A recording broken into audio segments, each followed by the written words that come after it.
Another major data center project is coming to El Paso.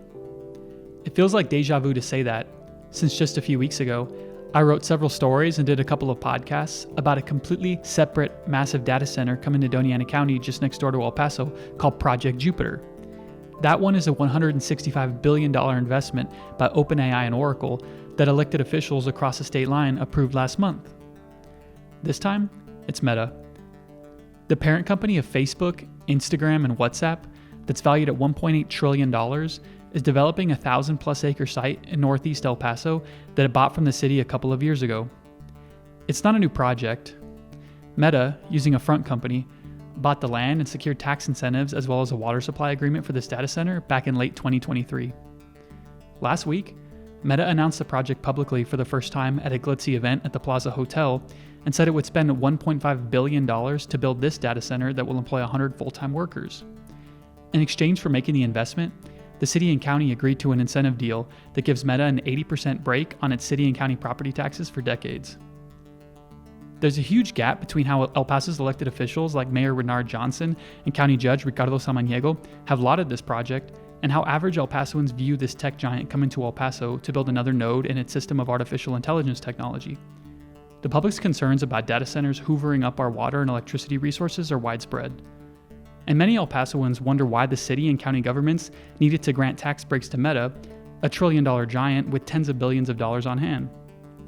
To be clear, I asked to interview representatives of the city's economic development department so they could share their views about why this is a good and beneficial deal for El Pasoans.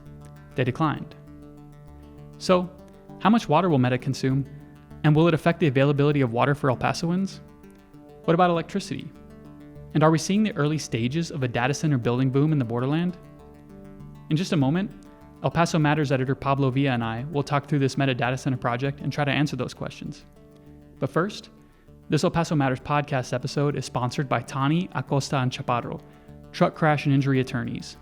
Their team of local, seasoned trial attorneys are ready to help if you've been injured in a crash. Now, on to our conversation. Pablo, thanks for joining me. Hey, Diego, thank you very much for having me. So it feels like same time next month, right? In our last episode, we talked about Project Jupiter. That's the $165 billion data center campus that's just across the state line over in Doña Ana County. And that, in many ways, is reshaping how we think about energy and infrastructure and the borderlands' role in this burgeoning field of artificial intelligence, right? But this time around, we're talking about sort of the same thing, just on the other side of the Franklin Mountains, right? Over there in northeast El Paso, construction is going to get underway pretty soon on another massive data center project that you've been paying attention to. This one is led by Meta Platforms, the parent company of Facebook, Instagram, and WhatsApp. Meta plans to invest, and you've alluded to this already, but Meta plans to invest about $1.5 billion to build another data center that's on a 1,000-acre site over there in northeast El Paso, between Stan Roberts Senior Avenue, right? That's the street that runs east-west from US 54 out to Dyer, and then the New Mexico state line, right? So somewhere in that sliver of land up there. And that facility expected to employ about 100 people, right? And about close to 2,000 during the construction phase, right? And so during this episode, we're going to explore why El Paso was chosen, what the environmental trade-offs look like, and how this project fits into the region's, again, growing role as a hub for data infrastructure, right? So thanks for having me again in the host seat. Thanks for joining me. Yeah, and so let's start with the big picture, if you would. So what does this Meta project mean for El Paso, and how does it compare with the one we talked about last time in New Mexico? Yeah, so I mean, the headline is just a much smaller investment, if you could call $1.5 billion a smaller investment compared to the $165 billion of Project Jupiter. But again, that's a separate project, and this Meta one has been in the works for a while. It kind of flew under the radar. It was back in 2023 when this was kind of negotiated. They bought the land from the city. They secured a water supply agreement from El Paso Water. Meta did. They also got tax incentives approved by the county and city governments. And at the time they were operating under this name Worldwide LLC, kind of a front company, but we all kind of knew it was Meta. But I think that the kind of this AI boom and kind of the hype around it wasn't as frenzied at the time in 2023. And so it flew under the radar a little bit. We kind of knew about it. We didn't, think too much about the implications of the water and electricity usage. So it's interesting that now, and I've had other people mention that too, who work for the government, say, this kind of flew under our radar as well at the time. And so now, it's 2 years later, we've seen this really big spending boom by companies to build data centers here and elsewhere. And so that's kind of the framing here. And so Meta announced it publicly for the first time. Like I said, they were kind of operating under a front company. And so now last week they held this event at the Plaza Hotel and kind of publicly announced the project. And initially they were committing to invest $800 million. This is about 2 years ago. And they upped that to $1.5 billion, I think recognizing, hey, Meta, our business demands, we need to invest more in data centers and our artificial intelligence infrastructure. So we're upping the investment. And so that's kind of how it came together. It was kind of under the radar, and then now, boom, all of a sudden, Meta's involved. One of the biggest companies in the world, and they're increasing their investment. And initially, I think their commitments in the tax incentives are to create 50 jobs, but they said it'd be 100. So for whatever that's worth. Okay, and we'll get into the details of some of those things in a minute here. But obviously, as you mentioned, Meta sort of recalibrated how it's going to approach this. I think that's just a really good example of the quick evolution of these things as they're happening. Another big impact that these data centers are going to have are on the environment, right? There's some environmental considerations that need to be made, and water usage is probably the chief one, right? And so that's been a major concern for residents both in El Paso and southern New Mexico with both of these data centers. Meta is going to install this closed loop cooling system, right, which involves a set amount of water. Can you tell us a little bit about the potential impact on local water resources with regard to the Meta Center? Yeah, so we don't the closed loop system we don't have a ton of information about, but the basic idea is you sort of fill it up one time with water, and then it kind of circulates the water to cool the equipment, and then it kind of transfers the heat out, and then it just stays in a closed loop, and it doesn't require constant usage. Most of the data centers, at least kind of the ones that have been built last 5 or 10 years, a lot of them used evaporative cooling, which is much more water intensive, and so that's when you hear about data centers using millions of gallons a day, and it's kind of this older technology. And now the new data centers, especially in dry areas like El Paso, are using this closed loop technology. So that's kind of that's what they say, right? But then Meta has this deal with El Paso Water that kind of the initial phase, and they're going to build this campus out over time. But initially, once they get it going, I believe the average daily usage permitted is 750,000 gallons a day, which is pretty significant. And then at full build out, it's 1.5 million gallons that Meta's permitted to consume a day or to purchase from El Paso Water. And for perspective, the Marathon Petroleum Refinery, which is one of the big industrial operators in the city, one of the biggest customers of El Paso Water, they use 1.1 million gallons. So 1.1 million for the refinery versus potentially up to 1.5 million daily for Meta's data center. So it's a lot. And I think, it's if you put it in perspective, like I think supporters of Meta could say, well, it's manageable. El Paso Water supplies 110 million gallons of water per day on average. They could supply up to 160 million gallons. And so, 1.5 million, relatively small percentage, right? That's what supporters of the project would say. And so the other thing too is that Meta, they say, well, we're not really going to use that much water. And they're, in my interview with Meta, they were vague about that. But the bottom line was like, that's kind of what we're allowed to use, but our actual numbers will be less than that. And the way it's been explained to me is it's sort of like an insurance policy. Like, if it gets extremely hot, if it's 120 degrees or 115 degrees, then we might need to draw more water for cooling. But unless, most days of the year, we're not going to use that much. So that's really the situation with water is they're permitted to use, in some people's eyes, kind of an alarming amount of water. But they say that it won't actually hit that much, and that's just the maximum allowable usage. Okay, so that's the water side of things. Now there's a whole other side that involves power, right? And so how much electricity is going to be required to operate this site, and what steps has El Paso Electric taken to ensure that us as local ratepayers won't have to subsidize Meta's energy costs? Yeah, and so this is something you hear about in El Paso and all over the country when it comes to data centers, and our system's a little bit different, but there's lots of articles from national outlets about data centers show up someplace and the electricity prices rise, and so it's a big concern. For one, El Paso Electric has said that this Meta data center will be its biggest single customer. So it's going to require hundreds of megawatts of electricity capacity, which is enough to power tens of thousands, potentially hundreds of thousands of homes just for this one data center. The electricity stuff has been a little bit muddled and kind of hard to figure out because Meta told me in an interview we're going to use renewable energy to power this facility. But then El Paso Electric said that basically for the first phase, they're just going to kind of use the resources El Paso Electric already has. So natural gas power plants and solar farms to power this. And then once the campus is fully built out, shout out to El Paso Times, and Vic Colent got this nugget out of El Paso Electric. He said that, or El Paso Electric told him that they're going to basically pay to build a natural gas power plant to sort of supply the facility down the line when it gets bigger. And so that's different than what I understood from Meta about this is going to be renewable energy. And El Paso Electric has said previously to the Public Utility Commission of Texas that they thought that it would be like 2 solar farms would supply it. So that's kind of a new thing I need to dig into more is whether or not they'll build a natural gas power plant to supply that. And El Paso Electric has been very careful to say that basically Meta is paying for everything. All of the stuff El Paso Electric has to build to serve this, whether it's a power plant, whether it's, new poles and wires and substations or whatever, just like stuff to deliver electricity to this data center. They say that Meta is paying for every penny of it. And, and I know there's a lot of skepticism about that. El Paso Electric says, well, we did this very detailed study to determine how much it would cost to provide electricity to this data center.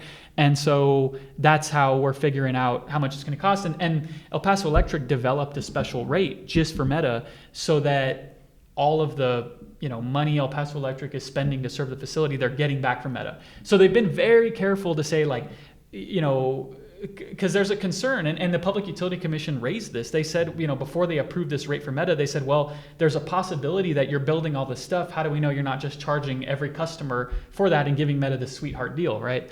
And so El Paso Electric, within the next couple of years, will have to submit evidence in some form that shows or proves that El Paso Electric customers broadly aren't paying for all this infrastructure to serve Meta.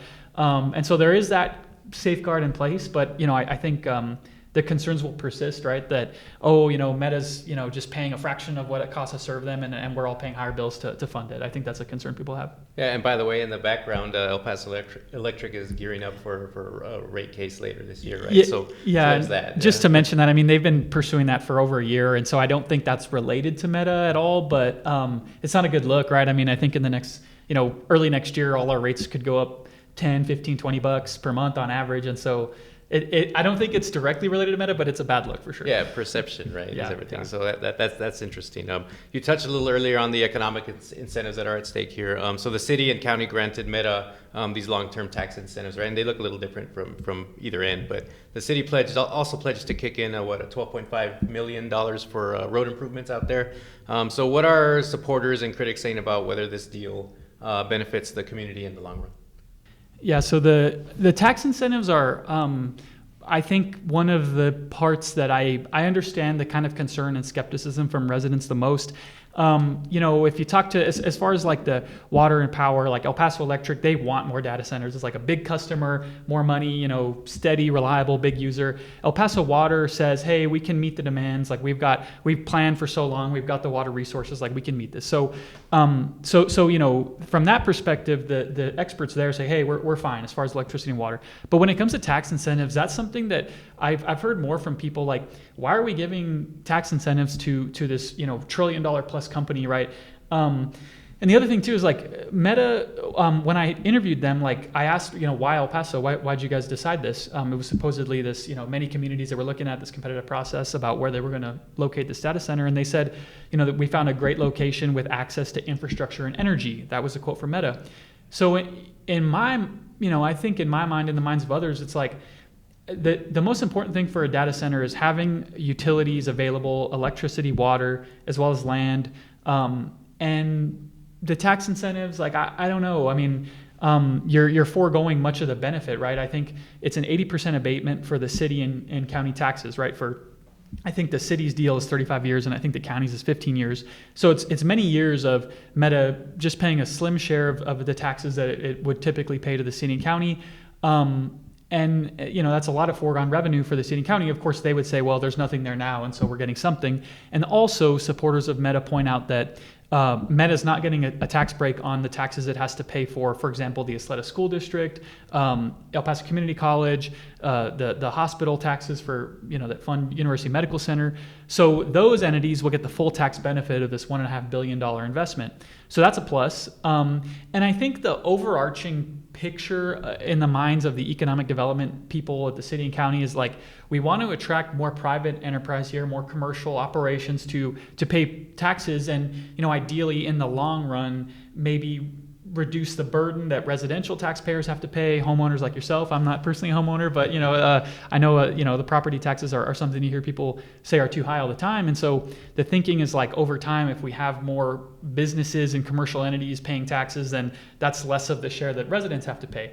But on the flip side, like, okay, that wouldn't happen for decades, right? Because they're not going to pay most of their property taxes for decades. So it's kind of this trade-off. And again, I mean, like I said at the top, like I invited the city's economic development people to talk with me about it, and they declined, about their perspective on why this is a good deal. And they declined. And I think, just this is total speculation, I think there's the public does not perceive of this project very positively. And so maybe they just kind of, the deal's signed and done. And so they don't need to address it publicly that much. Maybe that's their perspective. And I'll add too, on the incentives, the other part of it, it's not just the tax abatement. The city is giving $12.5 million, basically reimbursing Meta for improving the roads around their data center. And that $12.5 million is coming out of this fund. El Paso Electric paid the city $80 million back in 2020, I believe.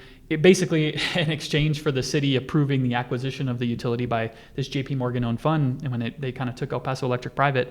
So it's this $80 million fund that's like very flexible, and like the city can use it for different things. And the biggest chunk the biggest single expenditure so far is this $12.5 million for Meta. So, is that a good deal? People can decide for themselves, but it's quite a bit of money out the door to bring Meta here in exchange for just 100 jobs, and so I've heard a lot of critiques. I've gotten a lot of emails and messages about people suggesting that it's not really the best deal for the city. Again, I kind of get the bigger picture. It's a huge investment. You want to bring entities like Meta here to boost the tax base, but I think whether or not they needed to give away that much, I think is a fair question. Yeah, certainly. And so when it comes to the potential for regional growth and workforce development, we talked a little bit about the number of jobs, but what does Meta's arrival mean for not just Northeast El Paso, but El Paso as a whole? In terms of jobs, infrastructure, and the potential for other tech-related investments to follow. Yeah, so number one, obviously, like we said, there's 100 direct jobs who will work at the data center, fine, whatever. I think it's 1,800 jobs during construction, so that's great for the contractors, right? And the construction companies, I think the expectation is for like roughly a 3-year construction period, maybe a little bit more. And so that's a few years of good, a lot of money going to the construction companies and jobs there. So that's a positive. And I guess beyond that, and there's always like the multipliers the economists talk about, where like if you have so many jobs, then that supports jobs at like restaurants or whatever, like other businesses that people work at some place and they go spend money elsewhere, whatever.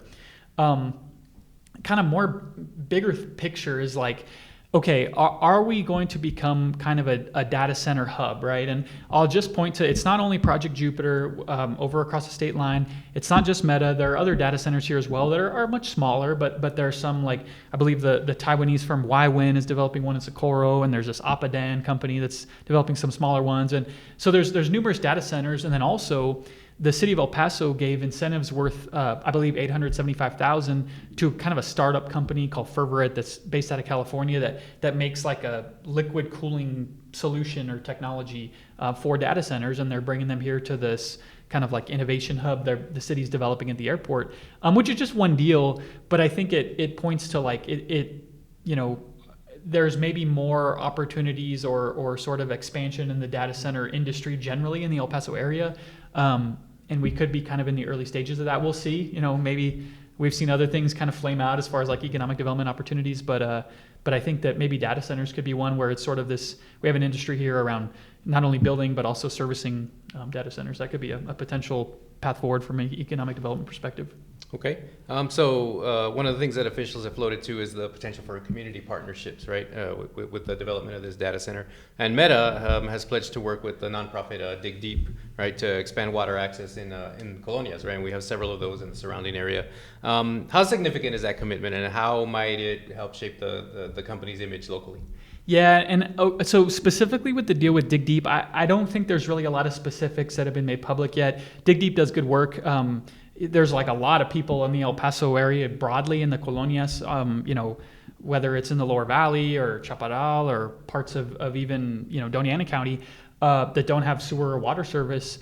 And so this, entity, Dig Deep, kind of helps develop that. And El Paso Water does a lot of that too, a lot of providing first-time water and sewer service, which a lot of times requires like state grants and stuff. So, we'll see. Maybe I'm not sure the details, but I think that could be beneficial. But I think it points to Meta and the Project Jupiter developers, like they would never acknowledge the big amount of concern and pushback from the residents, but I think that's kind of a tacit acknowledgement of like, hey, we need to win people over. We're coming in here as these big technology titans, and requiring a decent amount of water resources and electricity, and not a lot of jobs, and so we need to kind of do more to improve our image. So we'll see with the Dig Deep one. Something interesting with Project Jupiter over in Doña Ana County, one of the big things they did to sort of win approval from the county commissioners there was that they said that they would provide $50 million in direct payments to the Doña Ana County to improve water infrastructure in Doña Ana County, particularly in Selman Park, which has dealt with bad water quality issues for a long time.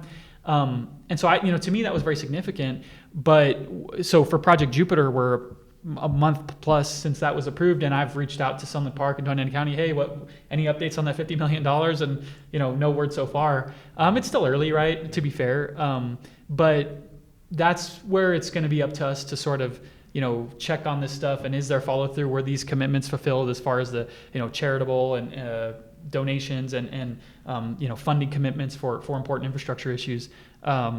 It's easy to say that in a press release to kind of get people excited, but is the follow through there? I think it will be, but it's something we have to keep on them about for sure. Yeah, you'll definitely be on that for sure.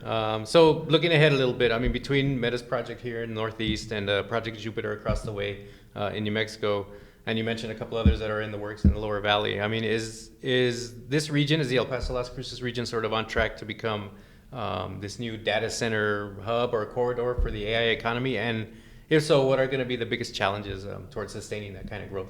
Yeah, I think this is a really big question that's emerged in my mind in the last couple of months, because like data centers have existed for decades, but I think we're really seeing this rapid boom in spending, and all these technology giants are spending like tens and tens of billions of dollars to like in a huge race as fast as possible. Let's build as many as we can. Project Jupiter is part of this bigger Stargate initiative, spent like $500 billion on data centers, and that's here in our area, right? So, yeah, and also, I mean, some of the supporters of the Meta project, for example, have kind of alluded to like there could be a clustering effect, and you have one data center here, and so maybe the construction companies get good at building them, or the HVAC companies get good at servicing them, or whatever. Like there could be some kind of impact from that follows on these data centers that we're seeing built now. And then also, like I mentioned, I mean, there's the Fervorit company. Like maybe there are these other startups that we try to bring here. Hey, you can get opportunities to work and implement your technology at some of the data centers that exist here. Of course, there's a big mismatch between like the dollar size of the investment, which is huge, and then the jobs numbers. So do we really want to pin our future economic development on like these projects that don't create a ton of jobs?